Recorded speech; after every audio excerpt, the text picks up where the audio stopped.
Hello friends, स्वागत है आप सभी का बीएल एजुकेशन चैनल में।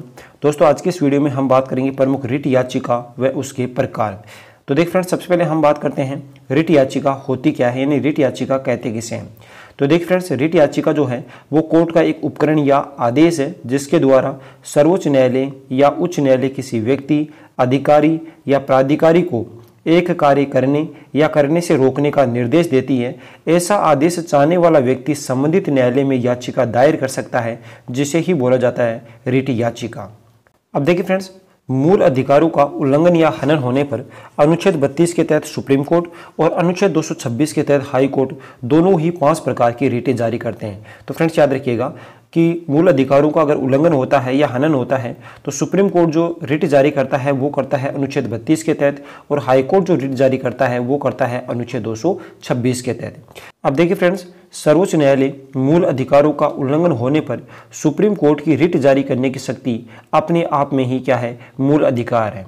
क्योंकि फ्रेंड्स 12 से 35 तक जो वर्णन करता है हमारा अनुच्छेद वो करता है किसका, मूल अधिकार का। तो सुप्रीम कोर्ट की रिट जारी करने की जो शक्ति हुई वो शक्ति है एक मूल अधिकार है, और हमारे संविधान में उल्लेख है, तो ये कैसा हुआ, संवैधानिक। ये क्वेश्चन कई बार एग्जाम में पूछा गया है कि सुप्रीम कोर्ट के द्वारा रिट जारी करने की शक्ति कैसी है, मूल अधिकार है, संवैधानिक है, मूल या संवैधानिक दोनों है। तो फ्रेंड्स याद रखिएगा, मूल अधिकार भी है और संवैधानिक अधिकार भी है, याद रखिएगा।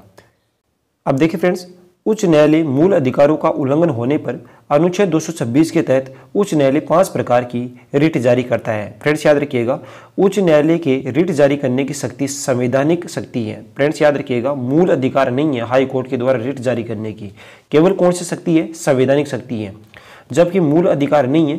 क्योंकि अनुच्छेद 226 मूल अधिकार में नहीं आता, क्योंकि मूल अधिकार 12 से लेकर के कितने तक, 35 तक है, और 12 से 35 तक होने की वजह से हाईकोर्ट के द्वारा रिट जारी करने की शक्ति मूल अधिकार में नहीं आती, वो सिर्फ और सिर्फ क्या है, संवैधानिक शक्ति है।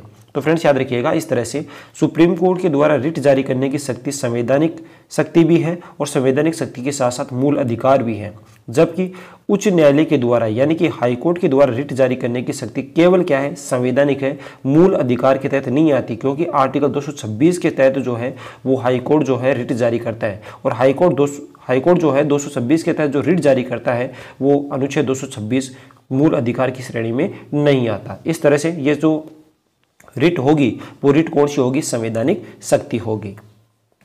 अब देखिए फ्रेंड्स, बात करते हैं कि प्रमुख जो 5 रिटें हैं वो 5 रिटें कौन कौन सी हैं। देखिए फ्रेंड्स, सबसे पहले आती है बंदी प्रत्यक्षीकरण।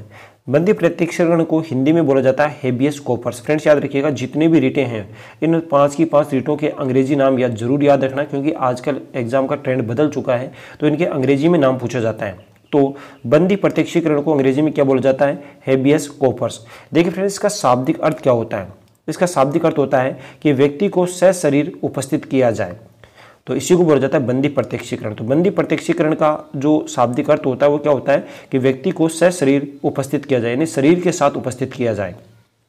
फ्रेंड्स याद रखिएगा, यह रिट व्यक्ति की जीवन की सुरक्षा और स्वतंत्रता से जुड़ी हुई है। कौन सी रिट, बंदी प्रत्यक्षीकरण। फ्रेंड्स याद रखिएगा, यह रिट सामान्यतः न्यायालय द्वारा पुलिस प्रशासन को जारी की जाती है। इसके साथ ही यह रिट जो है एक प्रशासनिक रिट है। फ्रेंड्स जितने भी पॉइंट है सारे के सारे इंपॉर्टेंट है। दोबारा से रिपीट करता हूँ, बंदी प्रत्यक्षीकरण अंग्रेजी में बोला जाता है हेबियस कॉर्पस। शाब्दिक अर्थ होता है व्यक्ति को सशरीर उपस्थित किया जाए। यह रिट जो है व्यक्ति की जीवन की सुरक्षा और स्वतंत्रता से जुड़ी हुई है, और यह रिट जो है न्यायालय के द्वारा पुलिस प्रशासन को जारी की जाती है, और यह रिट एक कैसी रिट है, प्रशासनिक रिट है। अब बात करते हैं फ्रेंड्स, दूसरी जो रिट है उस रिट का नाम है परमादेश, और परमादेश को अंग्रेजी में बोला जाता है मैंडेमस। इसका शाब्दिक अर्थ क्या होता है, इसका शाब्दिक अर्थ होता है कि हम आदेश देते हैं कि आप अपने कर्तव्यों का पालन कीजिए। फ्रेंड्स याद रखिएगा, यह रिट जो है प्रशासनिक रिट है। इसके साथ ही यह रिट राष्ट्रपति व राज्यपाल को जारी नहीं की जा सकती, क्योंकि वे पद पर रहते हुए न्यायालय के प्रति जिम्मेदार नहीं है। इसीलिए जो परमादेश यानी कि मैंडेमस है वो राष्ट्रपति और राज्यपाल को जारी नहीं की जा सकती। इसके साथ साथ प्रशासनिक रिट है, और इसका शाब्दिक अर्थ होता है कि हम आदेश देते हैं कि आप अपने कर्तव्यों का पालन कीजिए। अब बात करते हैं फ्रेंड्स तीसरी जो रिट है, उस तीसरी रिट का नाम है अधिकार पर्चा। देखिए फ्रेंड्स, इसको अंग्रेजी में बोला जाता है को वारंटो। इसका शाब्दिक अर्थ क्या होता है? तो शाब्दिक अर्थ होता है कि हम पूछते हैं कि आपने किस अधिकार के तहत ये पद ग्रहण किया है। इसका शाब्दिक अर्थ होता है किसका? अधिकार पर्चा का। देखिए फ्रेंड्स, अगर कोई लोक सेवक किसी पद को अवैधानिक तरीके से पद ग्रहण करता है तो न्यायालय के द्वारा ये जो प्रश्न है वो पूछा जाता है। ध्यान रखना फ्रेंड्स, ये जो रिट है वो भी कैसी रिट है? ये प्रशासनिक रिट है और यह रिट लोक सेवकों को जारी की जाती है। कौन सी? अधिकार पर्चा। इस तरह से अधिकार पर्चा रिट को अंग्रेजी में को वारंटो बोला जाता है। शाब्दिक अर्थ होता है कि हम पूछते हैं कि आपने किस अधिकार के तहत यह पद ग्रहण किया है। यह जो रिट है लोक सेवकों को किसी पद को अवैधानिक तरीके से ग्रहण करने पर न्यायालय के द्वारा पूछा जाता है। इसके साथ ही कैसी है? प्रशासनिक रिट है और लोक सेवकों को जारी की जाती है। कौन सी? अधिकार पर्चा यानी कि को वारंटो। अब बात करते हैं फ्रेंड्स, अगली जो रिट है उसका नाम है उत्प्रेषण और इसको अंग्रेजी में बोला जाता है सटोरी। फ्रेंड्स याद रखिएगा, इसका शाब्दिक अर्थ जो होता है वो होता है प्रमाणित होना या फिर क्या कर लेना? मंगा लेना।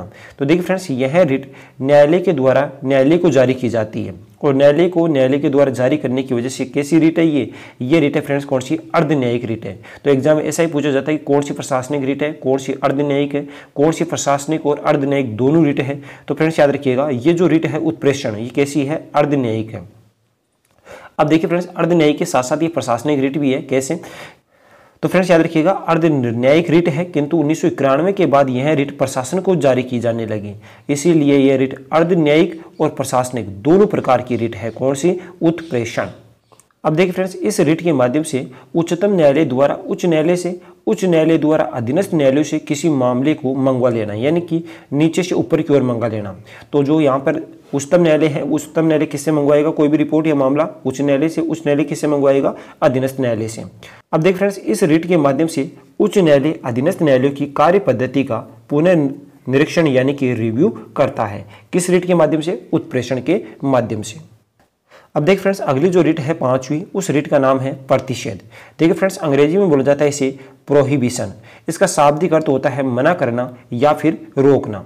देखिए फ्रेंड्स, इस रिट के माध्यम से उच्च न्यायालय अधीनस्थ न्यायालयों में किसी लंबित मामले पर क्या लगा सकती है? रोक लगा सकती है। यह रिट न्यायालय को न्यायालय के द्वारा जारी की जाती है, अतः यह केवल कौन सी रिट है फ्रेंड्स? अर्ध न्यायिक रिट है। तो फ्रेंड्स याद रखिएगा, उत्प्रेषण जो रिट है वो अर्ध न्यायिक और प्रशासनिक दोनों रिट है, जबकि प्रतिषेध जो है वो प्रतिषेध केवल कौन सी रिट है? वो है फ्रेंड्स कौन सी? अर्ध न्यायिक रिट है। इसके साथ ही शुरुआत की जो मैंने तीन बताई वो कौन सी है? प्रशासनिक रिट है। ठीक है फ्रेंड्स, तो आज ये छोटा सा वीडियो था। आई होप ये वीडियो आपके समझ में आ गया होगा। आज के लिए बस इतना ही, मिलते हैं किसी और वीडियो में, तब तक के लिए जय हिंद, जय भारत।